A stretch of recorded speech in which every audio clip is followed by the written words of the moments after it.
और दोस्तों आप सबका हमारे YouTube चैनल पे स्वागत है। दोस्तों पिछले वीडियो में हमने पढ़ा था भारत के विस्तार और उसकी स्थिति के बारे में। हमारा ज्योग्राफी का एक सीरीज चल रहा है। इस सीरीज में मैंने आपका एक चैप्टर कंप्लीट कराया है। आज मैं शुरू करने जा रही हूँ दूसरा चैप्टर। यह दूसरा चैप्टर बहुत ही इंपॉर्टेंट है आपके एग्जामों के लिए।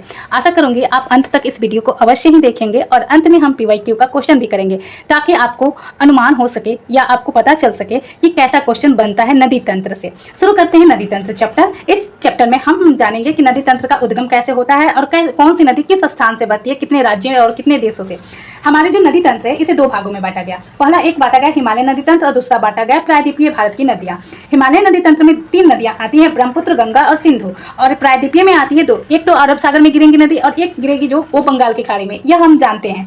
कंफ्यूजन यहाँ पे ये हो जाता है कि हम याद नहीं कर पाते कि कौन सी नदी बंगाल की खाड़ी में गिरी और कौन सी नदी अरब सागर में गिरती है, जो कि क्वेश्चन बनता है एग्जाम में। इसका भी सोल्यूशन मैं आपको बताऊंगी। सबसे पहले हम मैपिंग के द्वारा देखेंगे कि जो ब्रह्मपुत्र नदी है या हिमालय नदी का भाग है, तो इस ब्रह्मपुत्र नदी को हम पढ़ते हैं। यहाँ पे आप देख रहे हैं भारत का मैप। मैंने यहाँ पे एक ग्लेशियर बनाकर आपको दिखाया है, छोटा सा ग्लेशियर बनाया हुआ है, देखिएगा। यह जो ग्लेशियर है यह तिब्बत का ग्लेशियर है, जिसका नाम है चिमयुंगडोंग ग्लेशियर। इस ग्लेशियर के पिघलने से एक मानसरोवर झील बनता है। इस झील से एक नदी निकलती है, जो कि मैंने आपको यहाँ पे दिखाई। ये नदी जो निकल रही है यह जाकर चीन में या तिब्बत में इसे सांगपो नदी के नाम से जाना जाता है। जब यह नदी आगे बढ़ते हुए हमारे भारत में आती है तो किस राज्यों से प्रवेश करती है? तो भारत में यह अरुणाचल प्रदेश से होकर आएंगी। जैसे कि आप मैप में देख रहे हैं कि यह भारत में प्रवेश करेगी, तो ये हमारा जो एरिया है यह है अरुणाचल प्रदेश का एरिया। तो इस अरुणाचल प्रदेश से प्रवेश की तो यहाँ पे एक पहाड़ भी पड़ता है, जिसका नाम है नामचा बराबा पहाड़। तो यह हमारे अरुणाचल प्रदेश से प्रवेश की। उसके बाद यह असम में आ रही है। यहाँ पे आप पिंक कलर का जो मैंने आपको दिखाया यह है असम। असम में आई तो ध्यान से देखेंगे तो यहाँ पे मैंने 2 द्वीप बनाया है। इस दोनों द्वीप का नाम है, एक का नाम है उन्माद और दूसरा का नाम है मांजुली द्वीप। इन दोनों द्वीपों को आगे मैं बताऊंगी। तो पहले अभी मैं सिर्फ उसका मैपिंग बता रही हूँ कि ये तो भारत में आई अरुणाचल प्रदेश में सबसे पहले, उसके बाद असम में बह रही है, उसके बाद यह चली जा रही है बांग्लादेश में। ठीक है, तो अरुणाचल प्रदेश में इसे दिहांग के नाम से, असम में जाना जाता है इसे ब्रह्मपुत्र के नाम से और बांग्लादेश में जाना जाता है जमुना के नाम से। अब इसी बात को मैंने क्लियरली यहाँ पे लिख दिया है ताकि आपको कोई कंफ्यूजन ना हो। जैसे ही मैंने लिखा ब्रह्मपुत्र, इसका उद्गम लिखा। इसका उद्गम तिब्बत के चिमयुंगडोंग ग्लेशियर के पिघलने से बनी मानसरोवर झील से बनता है, जैसे कि मैंने आपको मैप में दिखाया। इस नदी से ग्लेशियर से एक बन रही है झील जिसका नाम है मानसरोवर। वहां से यह निकलती है नदी, जिसको तिब्बत या चीन में सांगपो नदी कहते हैं। यहाँ तक क्लियर है बातें? उसके बाद हम जानेंगे कि अब यह भारत में प्रवेश कर रही है। तो जब यह जो एक पहाड़ पड़ता है भारत में अरुणाचल प्रदेश के एरिया में, तो वहाँ पे एक पहाड़ पड़ता है नामचा बराबा पहाड़। वहाँ से प्रवेश करते हैं अरुणाचल प्रदेश में, तो इसका नाम पड़ जाता है दिहांग नदी। और उसके बाद यह असम में प्रवेश करती है। असम में इसे जाना जाता है ब्रह्मपुत्र नदी के बारे में। और अभी मैंने आपको मैप में दिखाया कि 2 वो द्वीप बना रही है, जिसका पहला नाम है उन्माद और मांजुली। आइए जानते हैं ये उन्माद और मांजुली द्वीप कौन सी है और क्या काम है इसका। द्वीप है यह पूरे विश्व में नदी पर स्थित सबसे बड़ा द्वीप है। समझे?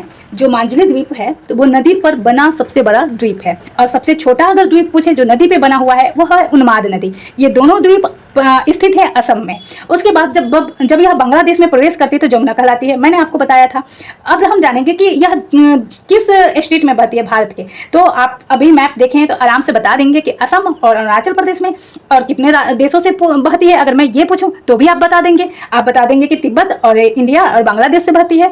तो आपको तो ये क्लियर हो गया मैप के द्वारा। अब हम जानेंगे कि इसकी लंबाई कितनी है। तो यह भारत से होकर बहने वाली सबसे लंबी नदी है। यहाँ पे मेरी बातों पे बिल्कुल ध्यान दीजिएगा। मैं ये नहीं बोल रही हूँ कि भारत की सबसे लंबी नदी है, मैं बोल रही हूँ भारत से होकर बहने वाली सबसे लंबी नदी है। यह क्वेश्चन एग्जाम में बनता है कि आप थोड़ा ध्यान दें। अगर आपसे पूछे कि भारत की सबसे बड़ी नदी कौन सी है, तो वो तो गंगा नदी है। और भारत से होकर बहने वाली कौन सी नदी है, तो यह है हमारी ब्रह्मपुत्र नदी, जिसकी पूरा लंबाई का बात मैं करूँ तो यह है 2900 किलोमीटर। भारत में सिर्फ यह 917 किलोमीटर बहती है। अब हम जानेंगे कि इसे किस राज्य का शोक नदी कहते हैं। असम राज्य का इसे शोक नदी कहते हैं। और ये जो गुवाहाटी है ना असम का शहर, वो है इसी नदी के किनारे बसा हुआ है। तो ये भी आप जान गए। उसके बाद हम जानेंगे कि असम में एक लोहित नदी है। जो लोहित नदी है उस पर बना जो ब्रिज है ना वो सबसे बड़ा ब्रिज है। उसका नाम है भूपेंद्र हजारी ब्रिज। और ये इसे एक क्वेश्चन बनता है जो कि मैं आगे बताऊंगी और उससे क्लियर हो जाएगा। और जो भूपेंद्र हजारी ब्रिज बना उसकी लंबाई 9.15 किलोमीटर है। यह सबसे बड़ा लंबा नदी है, इसे भी याद रखिएगा। समझेंगे ब्रह्मपुत्र नदी के सहायक सहायक नदी कौन कौन सी है मैंने यहाँ पे मैप पे बनाया हुआ है। ये है चिमयांगडुंग ग्लेशियर, जो कि तिब्बत में, इसी के पिघलने से तो बन रहा था ब्रह्मपुत्र नदी, और इसके पिघलने से मानसरोवर झील बनता, और उसके बाद सांगपो, ये जो एक नदी निकलती तिब्बत में से सांगपो कहते, फिर यह आगे चलती है, आती है भारत में अरुणाचल प्रदेश में, तो इसका नाम पड़ जाता है दिहांग। असम में आती है तो इसे ब्रह्मपुत्र के नाम से, और बांग्लादेश में जमुना के नाम से। मैंने इतना जल्दी आपका क्लियर भी कर दिया। अब हम इसके जानेंगे राइट ट्रिब्यूटरी और लेफ्ट ट्रिब्यूटरी, यानी ब्रह्मपुत्र नदी के दाईं ओर की सहायक नदियां और बाईं ओर की सहायक नदियां। तो दाईं ओर जो नदियां बहती हैं वो है जमुना, तीस्ता, सांकोस, मानस, सुबनश्री, और लेफ्ट साइड में बनती है पद्मा, मेघना, कपिली या कपिला इसको भी बोलते हैं, धनश्री, लोहित, सियांग और दिबांग। जो लोहित नदी है ना, इससे एक और भी तथ्य यह है कि लोहित नदी के अंदर जो बालू पाया जाता है वो लाल कलर का होता है। अब यह तो बात आपको पता होगा कि अगर बालू लाल है तो पानी भी लाल ही दिखेगा। अब लाल पानी हो गया तो इसे लोग खूनी नदी के नाम से भी जानते हैं। मुझे पूरा विश्वास है कि आपने यह चैप्टर बहुत ही अच्छे से किया है। ब्रह्मपुत्र नदी से कोई भी क्वेश्चन आपका बाकी नहीं जाएगा। आगे मैं क्वेश्चन भी कराऊंगी, घबराइए नहीं।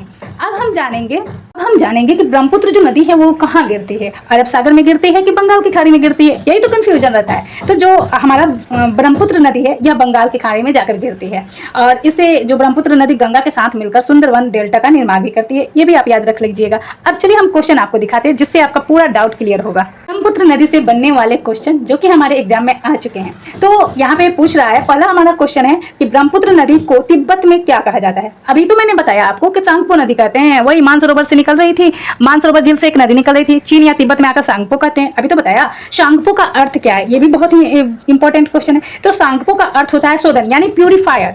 ठीक है। तीसरा क्वेश्चन है कि अरुणाचल प्रदेश में सांगपो नदी का नाम क्या है। तो अरुणाचल प्रदेश में जब यह सांगपो नदी आ रही थी तो दिहांग के नाम से जानी जाती थी, है ना। और दिहांग नदी को किस स्थान पर ब्रह्मपुत्र के नाम से जाना जाता है। ये तो आपको बहुत इंपॉर्टेंट क्वेश्चन बन गया, जो कि मैंने बोला था ना कि असम में जब यह प्रवेश करती है तो इस पे एक भूपेंद्र हजारी ब्रिज बनता है। तो वही वाला क्वेश्चन है कि वहां पे एक ना सदिया नाम का ब्रिज भी बन रहा था, उसी को सदिया ब्रिज भी बोलते हैं। तो यही बात यह पूछ रहा है। अब यहाँ पे पांचवा हमारा क्वेश्चन है कि जो ब्रह्मपुत्र नदी द्वारा बनाए गए ताजे पानी की नदी द्वीप जो कि सबसे बड़ी है। मैंने बताया ना कि असम में 2 द्वीप बन रही थी ब्रह्मपुत्र नदी के से ही, तो वो एक था मांजुली और दूसरा था उन्माद। तो इसमें बड़ा पूछा है तो बड़ा तो मांजुली ही है, ये भी तो क्लियर हो गया आपका। और उसके बाद हम जानेंगे ब्रह्मपुत्र नदी को बांग्लादेश में ब्रह्मपुत्र नदी को किस नाम से जानते हैं। तो यह है जमुना के नाम से।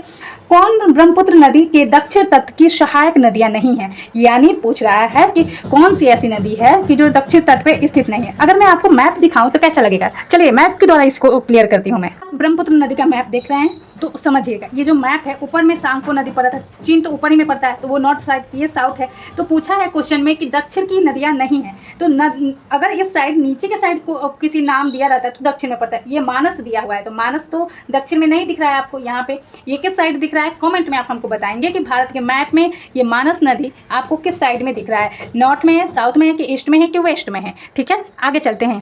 8वां क्वेश्चन है कि ब्रह्मपुत्र नदी किस क्षेत्र से निकलती है। तो मैंने बताया ही आपको कि ब्रह्मपुत्र नदी पढ़ेंगे वो हिमालयन का क्षेत्र का नदी है। 3 ब्रह्मपुत्र, गंगा और सिंधु, तो वही हो जाएगा, हिमालयन नदी का है भाग। और उसके बाद जो पूछ रहा है कि ब्रह्मपुत्र नदी के तट पर असम का कौन सा शहर बसा हुआ है, ऐसे भी पूछता है, या पूछ सकता है कि भारत का कौन सा शहर ब्रह्मपुत्र नदी पे बसा हुआ है। तो ये तो सिंपल है ना कि भारत के 2 ही राज्यों से ब्रह्मपुत्र नदी गुजरती है, अरुणाचल प्रदेश और असम। तो असम में ही तो गुवाहाटी पड़ता है। अरुणाचल प्रदेश में तो मैंने आपको बताया नहीं कि कौन सा शहर में किस नदी पे बसा हुआ है, तो असम में ही बढ़ता है। असम का गुवाहाटी शहर ये बसा हुआ है ब्रह्मपुत्र नदी पे। आशा करती हूँ कि आपको यह चैप्टर बहुत ही मज़ेदार लगा होगा। अगर हमारा चैप्टर अच्छा लगा होगा तो लाइक, शेयर, कमेंट करना ना भूलें, और कमेंट में बताएं कि कैसा चैप्टर लगा। अगला वीडियो हम लाएंगे सिंधु नदी पर। Thank you. तब तक आप हमारे साथ बने रहिए और चैनल को सब्सक्राइब तो जरूर कर दीजिएगा।